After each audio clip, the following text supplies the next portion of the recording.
Great. Thanks, Jeff. Good afternoon, everyone. Basil Sagos, DEC Commissioner. Just talk for a couple minutes and then we'll turn to the real stars of the show here. Well, everyone remembers the intense smoke that we had in New York a few weeks ago.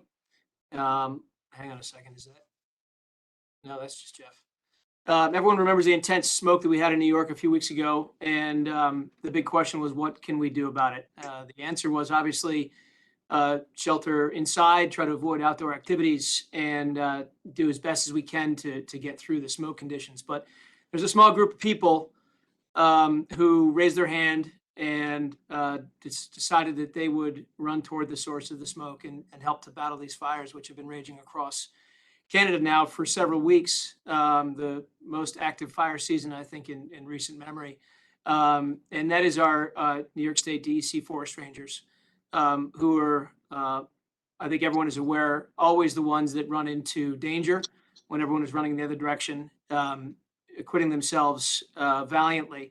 We always say that we are there to help our sister states, and I think every year you see teams of rangers doing an amazing job here in New York, and then when they have a gap, they head out to western states to fight these million-acre fires.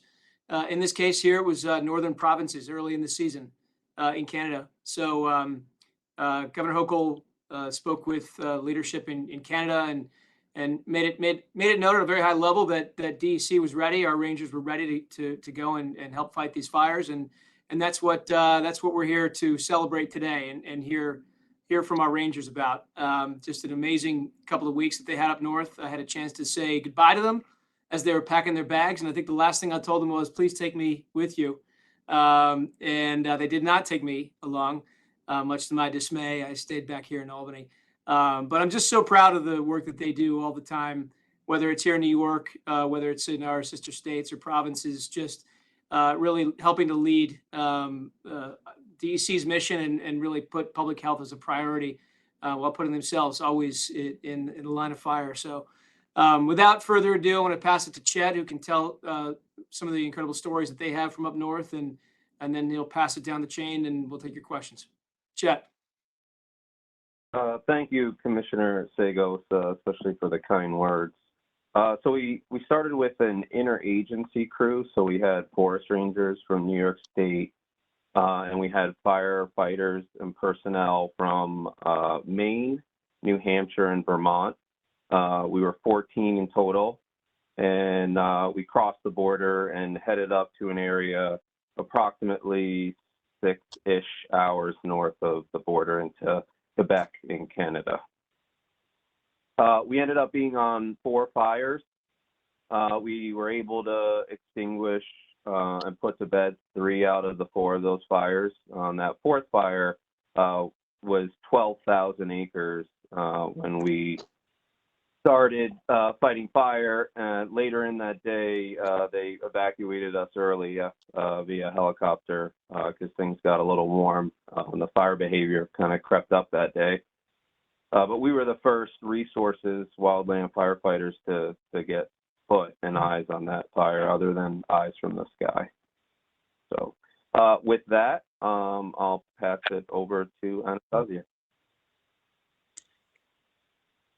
Yes, hi. Thank you again, Commissioner.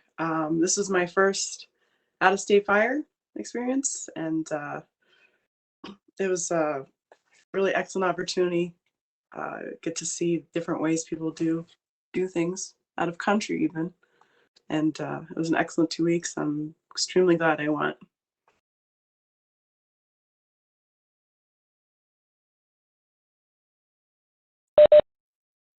Okay, Will, why don't you go ahead? Yeah, no, thank you. Thank you, everyone. Good afternoon, everyone. Likewise, this is my first out-of-state fire trip. Tremendous learning experience. A lot more experience with pumps and hoses than what I've had in-state. And just all in all, really a pretty remarkable trip. The scenery was fantastic. We spent quite a bit of time flying around in helicopters, going from point to point, essentially attacking remote, isolated smoke spots on the fire. So that was pretty neat. Yeah, just grateful for the experience, and I'm humbled to have been able to help out our neighbors to the north. I have a lot of family in Canada, so it is kind of a personal thing for me, and I'm glad I was able to go. Looks As like is we always do the have case, Rob here. You do. You got Rob? Yep, Rob. Rob, if you unmute yourself, you can go.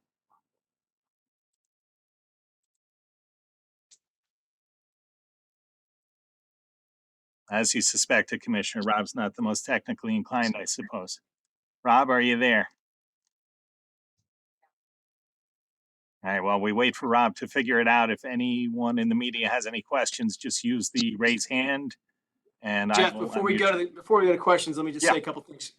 Just two interesting things. First of all, it's the first time we were in Quebec and Ontario, really Canadian provinces, since 2005, fighting fires this time of year. So again, a very early fire season, and DEC getting called in to help. Second, DEC was leading two crews. We had Rob as a fire crew boss, and Art Perriman, another DEC ranger, running another crew in Nova Scotia. So I think it's just a testament. You know, we run these operations, big and small, and the fact that we can run crews from multiple states, I think is a testament to the training and the incredible persistence and capabilities of this ranger crew. So if Rob's there and can weigh in, that's great. Otherwise, back to you, Jeff. Rob, can we hear you? The Not yet. suspense is incredible. Rob Yeah, I is know. amazing. He's an amazing human being. All right, if anyone has a question, you can use the raise hand and I will request for you to unmute and you can ask your questions. All right, looks like we have Aaron Marbone.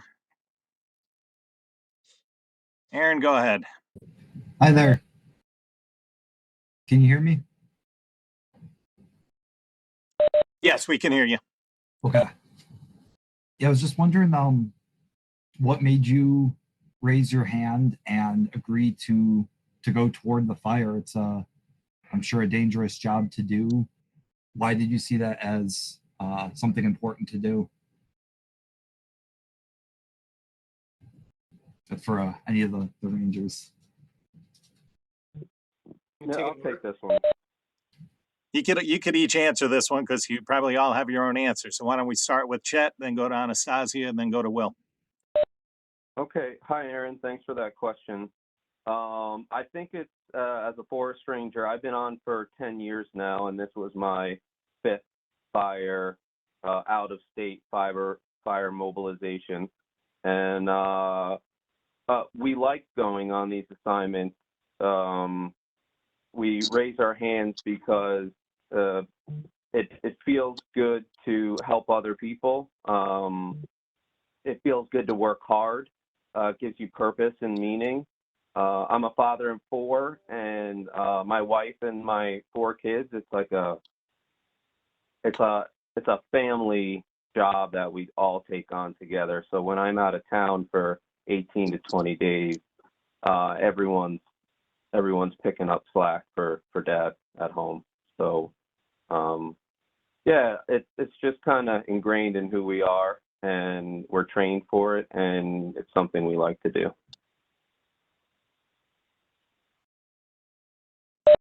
Anastasia, what was your answer for that one? Yes. So as Chet said, we are trained for this. This is something we really enjoy. But outside of that, just seeing all the smoke affect this whole state. There's, you hear about a lot of things happening in other countries that cause concern for you, but you can't directly affect. So having the opportunity to go up and have a direct, however big or small, effect on this situation was really a privilege I couldn't pass up on. Will? Yeah, I second both of those responses. And like I mentioned before, I do have family in Canada, and they have been greatly impacted by mostly the smoke. They're not in a position where they're actually directly threatened by the fires, but their lives have been heavily impacted by smoke and air quality. And to be able to go up and help out is as little or as much as I could. I was very happy to do that. And on top of that, it's just a tremendous experience. We go out, we're immersed in it for 2 solid weeks. And really it's a big learning experience and an opportunity to improve myself and increase my fire knowledge and just all around performance as a ranger here at home. All right, next question. It looks like we actually have Rob on here. Let's see. Rob, are you there? Yes, I'm so sorry. Technology, phones aren't my best aspect, my strongest quality. Can you hear me? Yep, we can hear you, Rob. So We I hear you, can't, I don't think we see you, but you can at least talk about what you went through over there. Yeah. Thank you so much, Commissioner. We would have really enjoyed to take you with us, and I think you would have been helpful and had an exciting time. The fires are very historic in Canada at this point, and during our out briefing when we left, they said they have over 4.5 million acres that have burned in the protected area, and then quite possibly another 2.5 million sort of above north of the tree line in the unprotected area.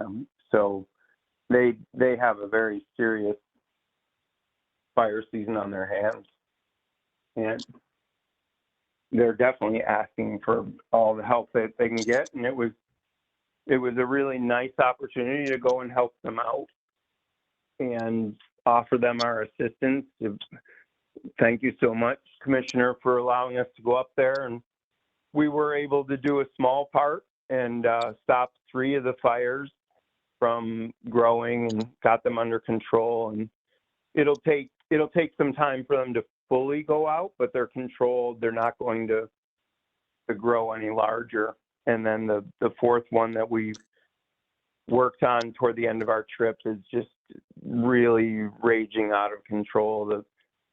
Although we've had, a couple weeks of rain here in northern New York, while we were up north, it was 90 degrees and 10 to 15 mile an hour winds every day. So they have a very different weather pattern compared to what we have here. And really they need the rain to help them get the fires under control and additional resources. And as we drove south, the smoke was between Ottawa and Montreal. There was still very heavy smoke. The sun was orange in the sky, and that I would imagine if we have a north wind, that smoke will move back down into New York, changing the air quality. And all the Canadians that we met along our way were very, very thankful and happy that we were there to assist them. It's been really going on since June 1st, when the lightning storms came through and ignited all the fires that they have. Just in the Maniwaki sort of fire control area alone, there was 112 fires, and 3 of the fires that we fought had not had any personnel on the ground at all ever since they ignited. So we were the first firefighters to even engage and attack those fires, which is, the fires are just basically naturally burning as the wind direction blows them. And that's what was happening on the last fire that we fought. Basically, we tried to work on it, and then all the temperature and relative humidity aligned, and the fire just started to rage out of control, and we had to be evacuated off it.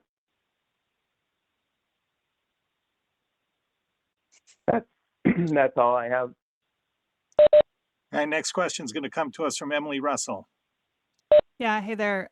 Thanks for doing this. I wonder if one of you who was maybe up in a helicopter on one of these fires If you could kind of explain what you saw, just to help us, in New York really understand how big some of these fires were. Just what did it look like? And then what did it also feel like to see that big of a wildfire burning up there?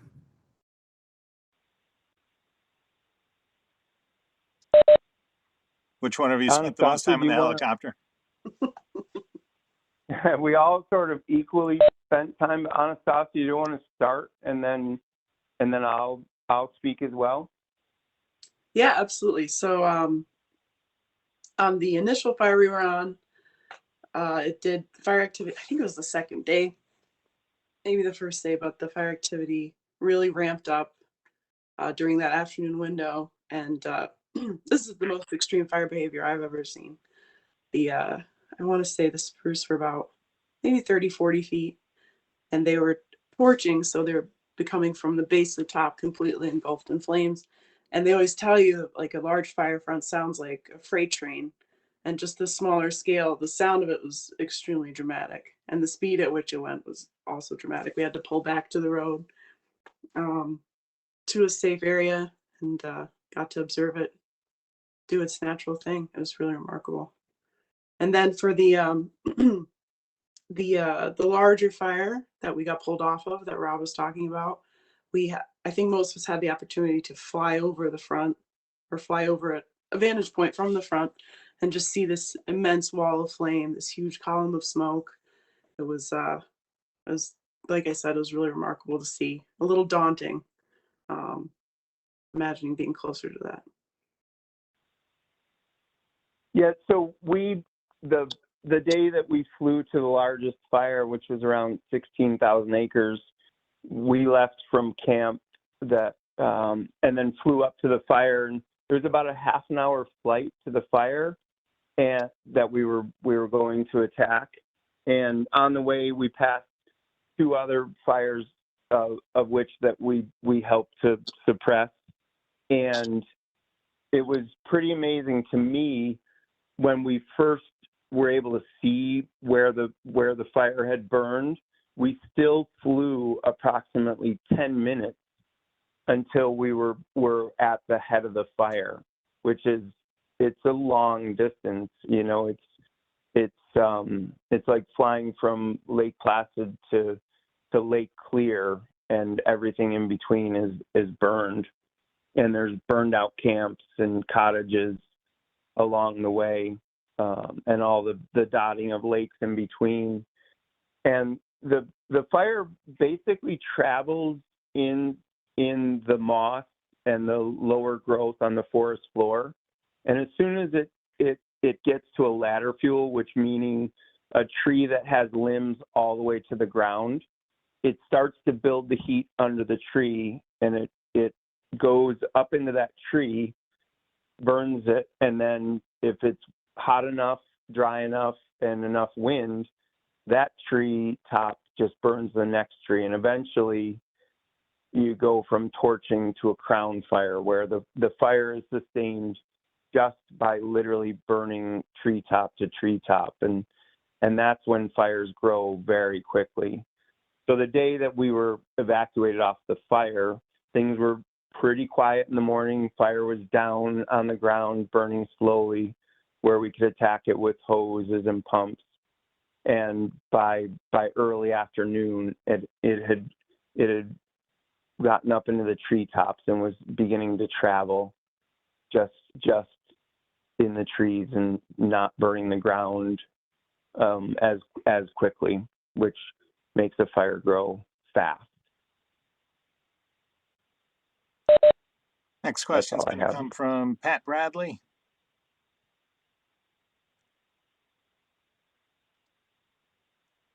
And if Pat can't unmute, I feel his pain. yep, there we go. Okay, great. Just want to make sure everybody understands too that the wildfires are still going on. There's still, as I understand it, hundreds of wildfires up there.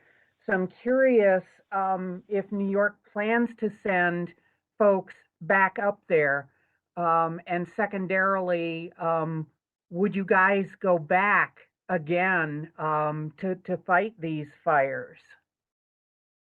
Pat, let me take the first part. This is Basil, and then I'll kick it over to the team.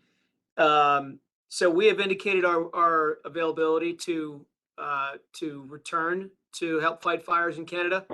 We're part of a multi-state compact, I think, as you know, the Northeast Fire Compact, where we make our personnel available and they're pulled off a list as needs dictate. So we've made that available. We several weeks ago, as we were sending this team up, we were also keeping a close eye on New York's conditions. About 2 weeks ago, we were very dry as a state, and we had some concerns about fire risk. I think as you've seen the last really 2 weeks, it's been raining pretty hard here, so that fire risk is down, meaning that our resources are I would say more available than they were before. But again, we'll see what the Canadians how they manage the list and what that means for us. But we've raised our hand and we're ready. Back to the team for the second part of the question. Will, do you want to answer that? Yes, of course, I am more than willing to join another crew and head back up. Due to family circumstances, I wouldn't be able to swing it until probably later in the summer. But if things are still happening the way they are now, then absolutely, I'd be all in. And we also have many. This is Rob. Also have many other rangers that we could send and that would gain a lot of experience by firefighting there. And I think I could speak for all the team that we would love to go back and fight the fires. Absolutely. It was hard to leave.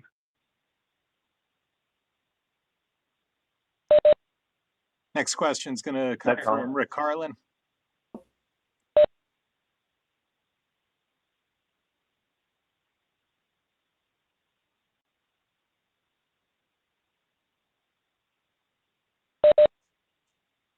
Hello. Yep, there you go, Rick. Oh, yeah. Okay, I hear you now. What is it that you do to fight the fires? Do you dig trenches around the perimeters of them, or try to cut the brush around the perimeters, or spray it with hoses, or what is it? What's the function of how you combat these fires?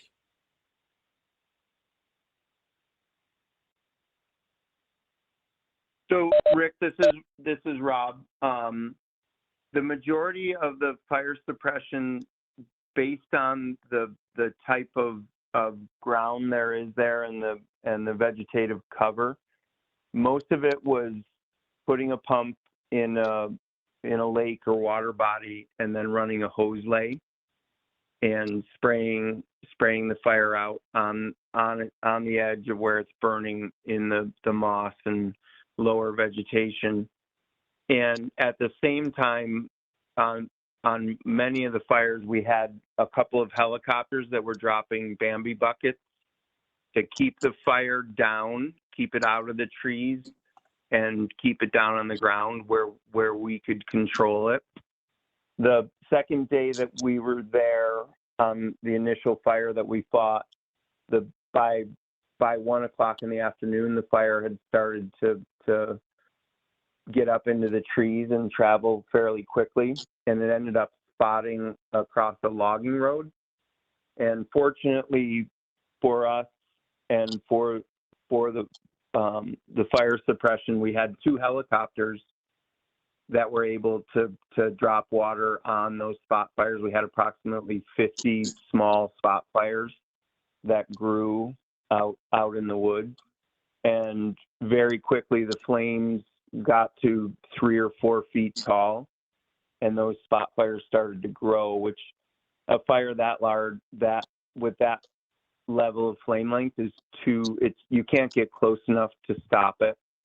You have to put water on it first and then dig down to the mineral soil below. So the majority of the firefighting was using pump and hose to put it out, and then the helicopters to sort of back us up and quiet the fire behavior down so we could get in to those spots where it was burning. It doesn't look like there are any other questions. Rangers, is there anything else you wanted to say that people didn't ask you? Anything about your experience, what the Canadians thought of you, or anything like that?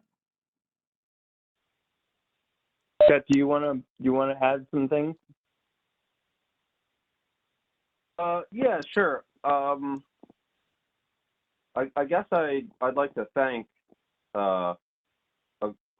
different groups of people. So I'd like to thank the Canadians in Quebec that treated us so well and were so kind to us and supported us the way that above and beyond what I was expecting going into it.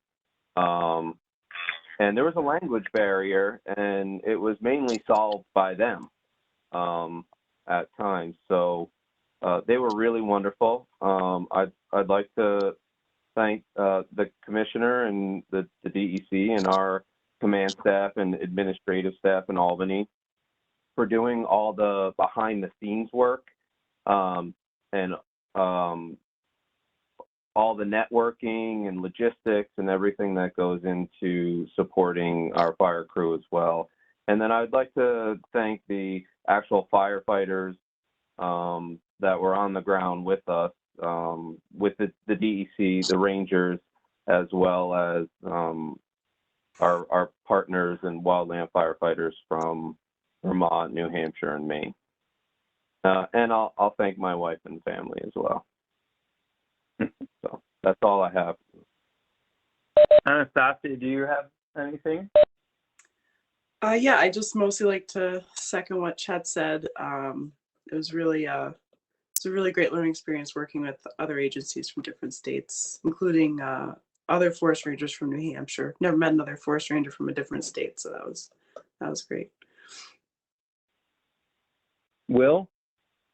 I think that was well said by both of you, but I'd also like to thank the Rangers that remained behind in New York, and specifically in Region 8 that helped cover my patrol area during the 2+ weeks that I was gone.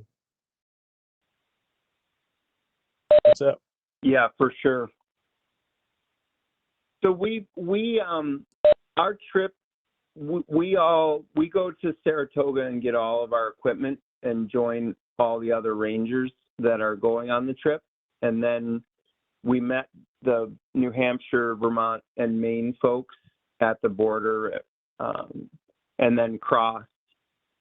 Had an in-briefing in Maniwaki at their fire base. There was bomber planes there from Montana. So there's other states that are also assisting there. And then the next morning we were escorted into a remote lodge, very rustic lodge, 57 kilometers off the paved road between Maniwaki and Val-d'Or, up into big spruce country, lots of lakes, lots of ponds.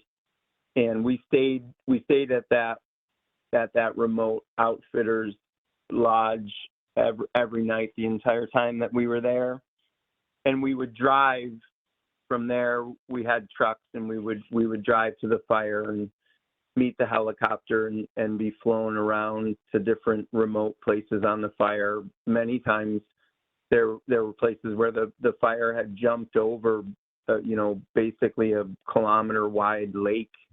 The fire was actually able to spot over to the other side because it had burned so hard. And so we had to helicopter over and land in some very, very tight spots to get out and work on the fire in those places. And then we would come back to the outfitters camp at night. They provided us breakfast, lunch, and dinner. And we had some amazing food while we were there. Better food than I cook at home, actually. And super good Wi-Fi, so we could stay in touch with our families and coworkers at home and update our command staff on what was happening. And then after we were done with our 14-day assignment of fighting fire, then we had an outbreak briefing back in Maniwaki and traveled home. So all told, it was about 17 days that we were away. with travel time. It was an incredible experience. And it was nice to see how appreciative they were of our help there. That's all I have. Commissioner, do you have anything else to say? If not, we can wrap this up. Well, I think it's pretty clear there are such things as heroes. They're right here in front of you, and of course, all across the state doing their jobs right now. So, really glad we had a chance to get them all on Zoom. And Rob, we're going to work on your Zoom skills. Yes, thank really, you. Yeah, we'll talk about it. But really proud of all of you, and thanks again to the press for joining and having a chance to talk to them directly. Appreciate it. All right, thanks everyone. I will get everyone a copy of this as soon as it's done uploading. So thanks everyone. Have a good rest of your day. Thank you, Thank Jeff. you. Bye. Thank you.